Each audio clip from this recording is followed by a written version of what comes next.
Nous allons continuer un peu de parler de la Libye où, je le disais, Paris maintient la pression pour des élections en décembre. Alors, selon Paris, les élections présidentielles et législatives doivent se tenir le 10 décembre prochain, mais sur le terrain, il faut le dire, on est loin de cela. Déjà que Sylvestre, on sait que dans les pays qui ont l'habitude des élections, ça ne se passe pas toujours bien. Pour un pays qui n'en a jamais connu, qu'est-ce que ça va donner ? Justement, moi, c'est pourquoi même le fait même d'associer, de parler d'organisation présidentielle et législative, c'est déjà un problème parce que la Libye n'a jamais, depuis que Kadhafi est arrivé au pouvoir, la Libye n'a jamais connu des élections. C'est des comités que même Kadhafi créait et tout, et que ça fonctionnait bien. Des groupes de révolution et tout, et puis tout fonctionnait à merveille. Maintenant, aujourd'hui, je crois que même avant d'arriver donc aux élections présidentielles, il faudrait quand même organiser d'autres élections pour voir comment est-ce que cela va prendre. Peut-être des locales. Des locales et tout, commencer par là et tout. Mais là, ce pays qui n'a jamais, la Libye, je vois peut-être l'image là, et cette image-là d'un Libyen ou d'une Libyenne qui va se mettre en queue et aller voter. Ce serait peut-être une première pour ce pays-là. C'est pourquoi je dis qu'aujourd'hui, le fait même d'aller trop vite aux élections ne va pas régler quand même du moins la crise en Libye. Il faudrait tempérer, il faut qu'on réfléchisse là-dessus. Parce que je crois que Paris seul ne peut pas le faire. Et c'est pourquoi moi je ne sais même pas pourquoi est-ce que l'ONU a tendance à tout confier à la France, parce que c'est la France qui est même partie négocier la résolution pour venir bombarder la Libye. C'est la France qui est au devant de la scène, suivi plus tard par les États-Unis. Aujourd'hui, c'est la France encore qui vient comme un parrain de la Libye et qui veut quand même résoudre les problèmes. Je crois que ce problème-là dépasse Paris. Il faudrait quand même que l'ONU puisse quand même prendre le cas libyen à bras le corps et aller au très fond, dans le fond de la crise. Parce que je vous dis, ces élections-là ne vont jamais résoudre donc en Libye. Le problème en Libye. Alors aujourd'hui, du moins pour le cas libyen, est-ce que dans l'esprit de Paris, c'est pas aussi une manière, parce qu'elle sait que c'est elle qui a été le pyromane, c'est-à-dire jouer aux sapeurs-pompiers, tenter de mettre ce pays sur des rails? Quoi qu'on dise, au bout du goulot, il y a toujours la conscience qui dérange.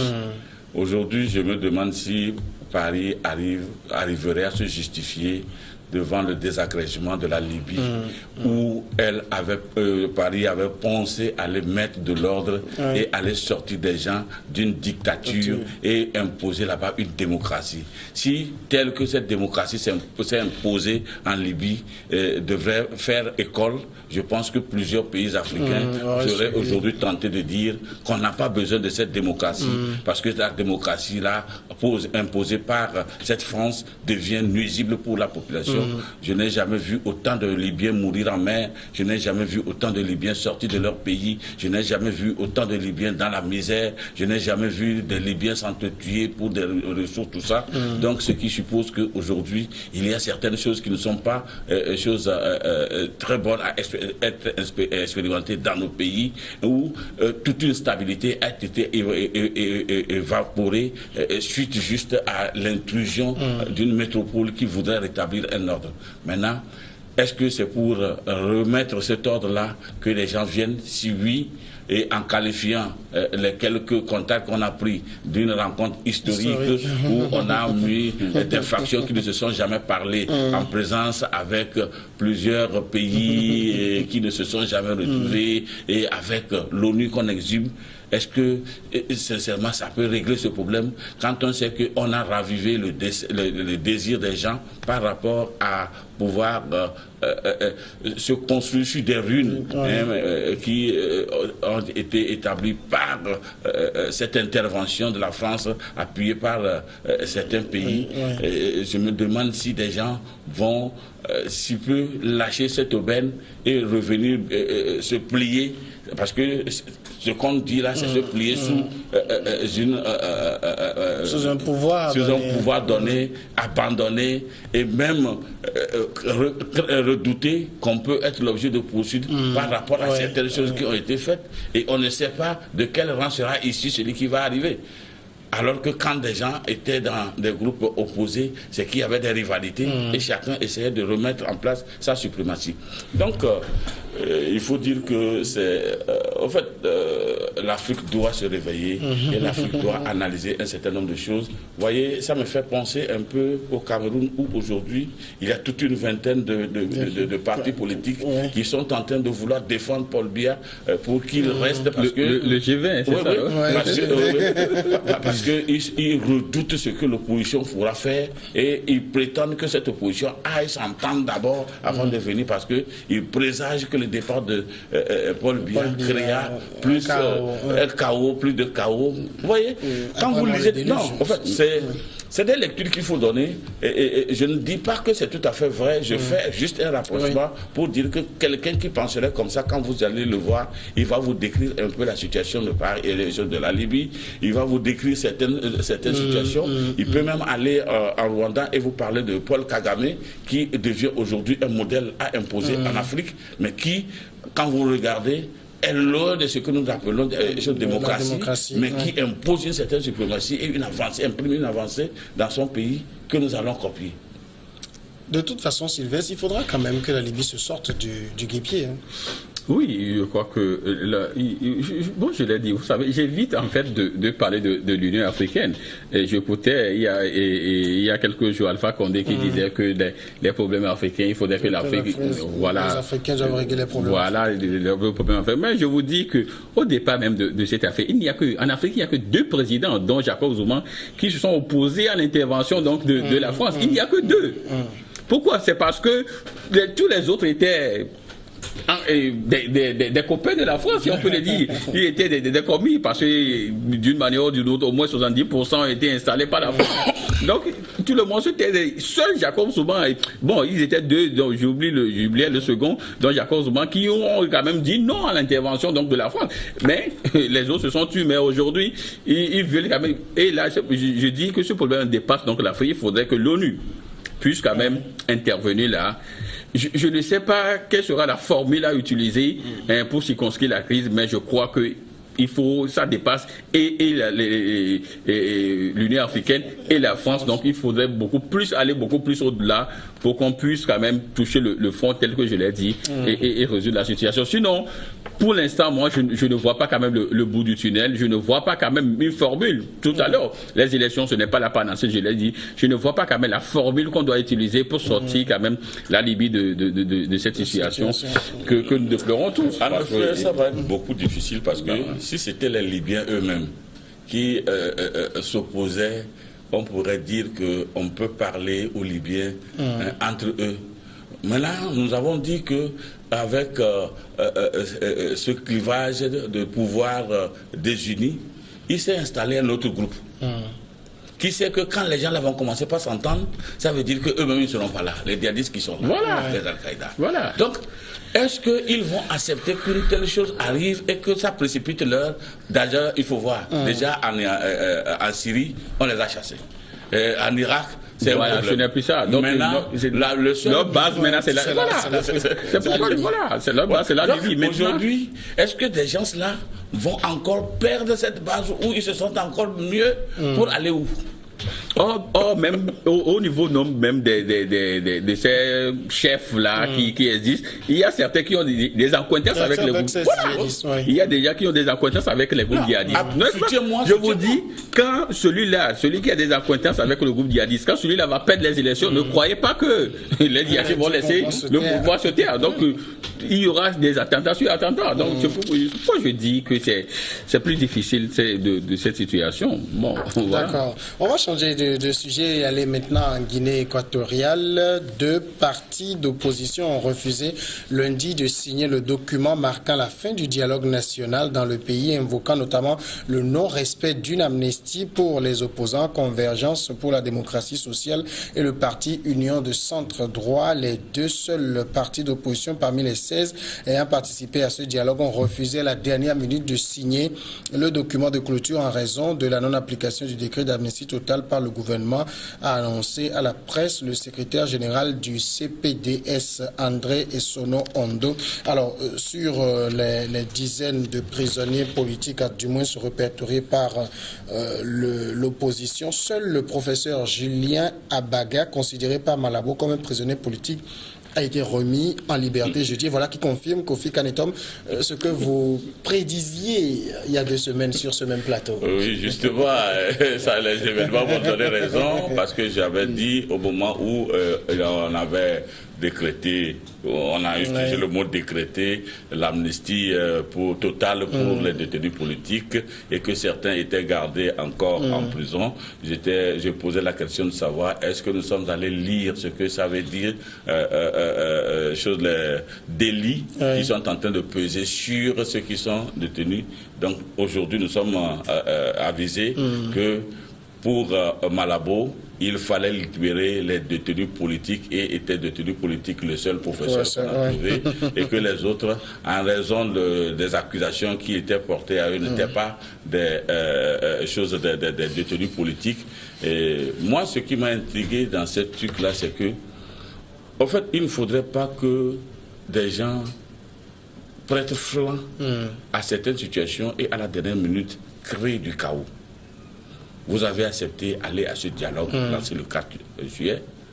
C'est que peut-être vous connaissez tous les contours de ce dialogue et que vous étiez sûr qu'en y arrivant, il devait y avoir des concessions de part et d'autre pour pouvoir sortir tout un pays d'un marasme connu. Ou alors, prenez le temps de tout régler, de mettre tout sur les préalables, choses en norme, pour que nous arriver là-bas, il n'y ait plus de problème. Vous voyez, c'est ça un peu le danger. Quand vous allez, et sachant bien que vous aurez faire face à un dictat de quelqu'un, c'est que vous avez accepté subir cela, c'est pourquoi vous êtes allé. Et quand ça tombe, il faut subir et après négocier. Mais quand vous allez, vous rompez, c'est que vous donnez chance à l'autre de dire « j'ai tenté, j'ai organisé, ils sont venus, ils ont voulu imposer plus que moi, ils sont ressortis, ils m'ont laissé la latitude d'agir. » Et ça va révéler peut-être un cas que nous aurons à citer quand nous serons autour. Or, quand vous regardez dans tout ça, ceux qui paient les lourds tributs, c'est la société civile qui est là, qui n'est pas impliquée dans cette politique, parce que il faut voir, quand on parle de politique dans un pays, certainement qu'il y a la plus grande frange de la population qui est au centre et qui subit, qui est manipulée, qui est drainée par les décisions politiques. Alors, Sylvestre, est-ce que ce n'est pas aussi un peu de, comment dire, pour tester la bonne foi du gouvernement équato-guinéen que ces 2 partis d'opposition ont quand même accepté de se prêter au jeu du dialogue? Vous savez, tout de suite, il y a une formule de Tikwi Achedan qui m'est venue en tête. Il disait que si le Magouya te dit qu'il va se faire coudre un pantalon, c'est qu'il a déjà trouvé une solution pour ça. Donc je vous dis que Teodoro Obiang, créant ce dialogue, avait déjà un plan en tête, avait déjà une idée. Maintenant, sur les 16 partis, il n'y a que 2 qui ont accepté faire le jeu avec lui. Je l'appelle jeu parce que le gars, il a déjà tout planifié. Il suffit seulement que vous veniez pour donner peut-être pour l'onction à ce qu'il va faire. Maintenant, vous offre venir, on vous a eu. Et là, vous ressortez. Mais c'est vous qui perdez. C'est vous qui perdez. C'est pourquoi je dis que dans tous les pays africains, si un dictateur vous appelle à un dialogue national, il faut réfléchir par milliers de fois avant d'y aller. Parce que le gars, il a pris du temps pour réfléchir sur comment vous avoir, sur comment avoir les positions. Maintenant, vous tombez dans son piège et maintenant vous vous retirez. Mais c'est déjà fait. Le gars, il continue sa route. Il va dire à tout le monde, à la communauté internationale, voilà, on l'a fait, mais c'est eux qui sont de mauvaise foi, ils ont accepté, mais finalement, ils se sont rétractés. Alors là, moi, je peux continuer tranquillement mon chemin. D'ailleurs, malgré cet incident, Obiang Nguema parle d'un dialogue franc, sincère, avec esprit de respect. Que croyez-vous? Je vous dis, on a l'impression que comme tous ces termes-là, voilà, tous ces termes-là étaient déjà, on avait déjà tous ces termes-là, il suffisait seulement qu'ils viennent et là on peut, voilà, ils sont déjà là, on peut déjà enclencher les choses, voilà. Donc je vous dis, ils se sont fait avoir. Maintenant, je me dis, même Théodoro Biangema aussi, ça fait des années que le monsieur est là. Ça fait 38 ans. Il est vrai, bon, au niveau donc du pays, on a tendance à croire, d'autant plus qu'il faut également vérifier les chiffres et tout, on a tendance à croire qu'il impulse peut-être une dynamique économique, hein, mais en réalité, je crois que tout cela, je crois qu'il faut vérifier quand même. Avec des gens de Malabo, la vie est hyper difficile. Voilà, donc tout cela, tout ce que nous voyons, c'est peut-être de l'apparat. Donc le monsieur est là, il ne veut pas partir, mais il suffit seulement que l'opposition lui donne l'onction et de continuer. Maintenant, je crois que l'opposition doit également réfléchir parce que eux aussi à leur niveau, comme on le voit dans tous les pays africains, il y a tellement de clivages que aujourd'hui le X dit et telle chose, l'autre dit. Voilà, c'est pourquoi même les deux là, je peux les appeler des dissidents qui sont partis là et finalement ils se sont retraités, mais bon. Alors, là, finalement, c'est peut-être un Citoyen pour l'innovation et puis le parti d'opposition qui est basé en Espagne qui avait raison de ne donner aucun crédit à ce dialogue. Oui, mais justement, c'est ce que nous disons. Vous voyez, Sylvestre a dit quelque chose aujourd'hui qu'il faut faire attention quand un dictateur vous appelle à un dialogue, c'est parce qu'il a déjà pris ses dispositions. Oui. Moi, je dis plutôt que une lecture que je donne des situations, c'est un rapport d'intelligence. Parce que nous savons qu'en matière de politique, comme en matière de tout jeu, n'arrive à réussir que celui qui est le plus doué en intelligence. Donc, quand la situation se présente, ces messieurs arrivent à poser... Doué en intelligence ou le plus roublard Non, mais c'est ça l'intelligence, parce qu'on ne peut pas roubler sans intelligence. Est-ce que vous voyez? Donc, ces messieurs font des calculs. Comment je peux faire pour donner une certaine notoriété à ma personne? Donc, il va falloir que je puisse instituer un truc de dialogue national avec les gens. Justement, c'est pourquoi je dis que lorsqu'un dictateur vous appelle, vous devez réfléchir par quand vous ne réfléchissez pas, vous allez, ça veut dire que c'est ça aussi l'intelligence. Finalement, est-ce que nous ne sommes pas en train de légitimer les boycotts de toute action menée par un pouvoir dictatorial? Boycott, non. C'est-à-dire quand le diable vous invite à déjeuner, prenez une longue cuillère, c'est-à-dire complètement n'y allez pas, tout simplement. Naturellement, n'y allez pas si un certain nombre de paramètres n'est pas mis en place pour vous permettre de pouvoir accéder à là où vous allez. Est-ce que vous voyez?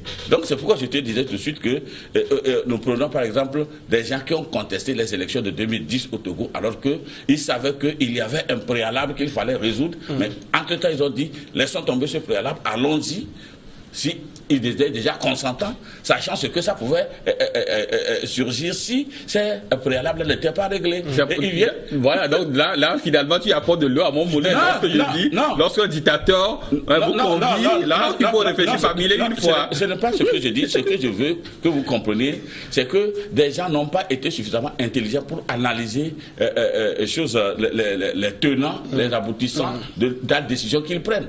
Et quand ils ont pris la décision, et ça les démange maintenant, ils sortent en décriant, ça veut dire que quelque part, ils sont faux.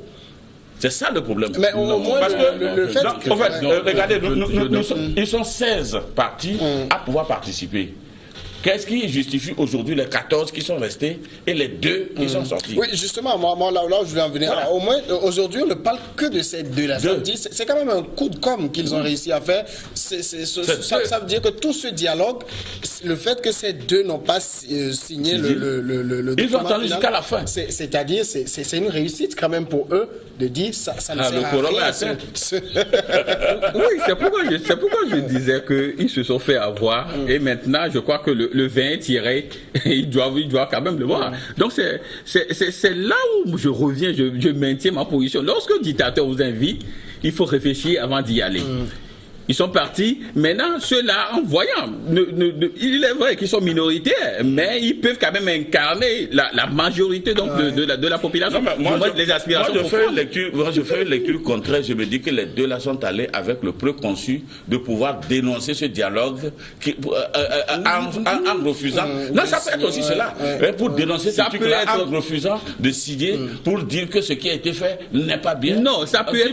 Je crois si c'était vraiment pas bien, signer, ça veut dire que les 14 seraient sortis, seraient restés. Je crois que le problème se posait au niveau donc de la loi de l'amnistie, parce que ils ont discuté, ils étaient tous d'accord. Maintenant, un chef d'État qui au sorti ne considère que le seul professeur comme politicien, et que les autres, il y a d'autres détenus politiques. C'est là où, sinon eux aussi devaient quand même signer. J'avais soulevé les charges qu'on avait retenues contre ceux-là du mouvement citoyen.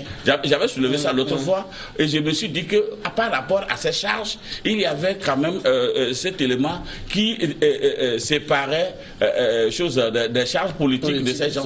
Parce qu'on dit qu'ils ont fait des agressions sévères sur des gens, ils ont fait ceci, cela, et ils n'ont rien cité qui pesait sur eux comme des charges politiques. C'est pourquoi l'autre fois, j'attire l'attention pour dire, au même si l'amnistie pouvait enlever les charges publiques, est-ce que ça enlève les charges civiles? J'avais soulevé ça l'autre fois. Vous savez, ces genres de situations, on les voit partout, d'autant plus que même si nous prenons au Togo, si nous prenons même le procès du siècle là, que nous avons connu, je parle du procès Pacha. À un moment donné, il y avait des chars, on parle donc comment dirais-je là, on parle de flagrant délit autre, mais finalement, l'affaire, finalement, c'était plutôt un complot de contre la sécurité intérieure de l'État. Donc ça veut dire que du moins on peut avoir certaines charges au préalable, mais une fois la justice, en progressant, on peut découvrir que ce sont plutôt des charges politiques. Voilà. C'est pourquoi je dis que même ces gens-là qui sont arrêtés de manière arbitraire avec des charges de je ne sais quoi, je crois que s'il y avait peut-être une justice aussi qui est indépendante, on pouvait quand même revoir. On pouvait quand même revoir ces charges-là et dire plutôt que peut-être que ces gens-là ont été arrêtés lors des manifestations politiques, et là vous ne pouvez pas coller du moins des charges civiques ou autres. Voilà. C'est pourquoi je dis que à un moment donné, Obiang-Nguema a joué le jeu jusqu'à la fin. Nos amis de l'opposition ont manqué quand même. Bon, moi je ne vais pas dire d'intelligence parce que ils ont manqué un peu de finesse de taxes pour ne pas quand même. Parce que trois éléments font une bonne politique. Et d'abord, il y a l'intelligence, il y a l'argent, il y a la force. Est-ce que vous voyez? Alors, finalement, qu'aurait-il dû faire? C'est-à-dire ne pas y aller, parce qu'en amont, on l'a vu, puisque lorsque le dialogue a été convoqué, tout le monde a dit nous attendons que la mesure d'amnistie soit appliquée avant d'y aller. Voilà. Alors eux, ils sont allés peut-être en espérant qu'au cours du dialogue, on discuterait de ça. Et ça n'a pas été fait. Alors qu'aurait-il dû faire? Au fait, vous le dites si bien, nous attendons que la décision de l'amnistie soit arrangée. Si on me disait aujourd'hui que c'était une exigence des 16 partis politiques qui ont assisté à ce dialogue, ça veut dire que, n'ayant pas vu cela, ils se seront rétractés, les 16, ou bien la forte majorité de ceux qui ont participé à ce débat devraient se retirer, n'est-ce pas? Aujourd'hui, c'est le cas contraire, c'est 2 sur 16 qui se rétractent. Ça veut dire que quelque part, les 14, moi je ne suis pas chose en guillemets contre elle, les 14 auraient compris pourquoi les autres sont restés malgré l'amnistie en prison, et c'est pourquoi ils ont constaté qu'ils ont décidé d'aller jusqu'au bout et de signer. Est-ce que vous voyez? C'est ce que je suis en train de relever un tout petit peu. Sinon, si tous ces partis qui s'opposent à un régime trouvent qu'il y a un préalable, c'est que l'amnistie totale soit accordée à tous les détenus politiques avant l'ouverture du dialogue, un dialogue qui est censé amener l'apaisement dans le pays. S'ils n'avaient pas obtenu cela, ils n'auraient pas dû se rendre. Et je ne pense pas qu'on aurait parlé de dialogue si c'est le parti de Nguema seul qui se retrouvait le jour là-bas. Donc ils sont allés tous. Peut-être que les arguments qu'ils ont avancés pour pouvoir tenter de faire libérer les prisonniers du parti citoyen pour l'innovation, n'avaient pas pesé. Et ils se sont retrouvés les deux seuls face à cette défense qui n'a pas marché. Et pour pouvoir, par rapport aux surenchères, parce que les partis vendent des surenchères à leurs partisans, ils ne pourront pas apposer leur signature de crainte de se faire vilipender par leurs partisans. Et ils sont sortis Aujourd'hui, l'autre se frotte bien les mains parce qu'il a organisé un truc qui a rassemblé 16 partis, 14 sont avec lui, donc c'est un truc franc et sincère. Et personne ne demande. Et rien ne prouve que ces 14 aussi resteront parce que nous sommes en politique. Ils ont signé quoi? Non, je vous dis, peut-être, et si demain les gens te disent qu'ils ont paraffé, ils n'ont pas signé. Nous avons quand même eu 17 ans de discours dans ce pays. Ils ont juste paraffé, mais ils n'ont pas signé. Ça relèverait d'une malhonnêteté. Nous sommes en politique. Tous les coups sont permis. D'accord.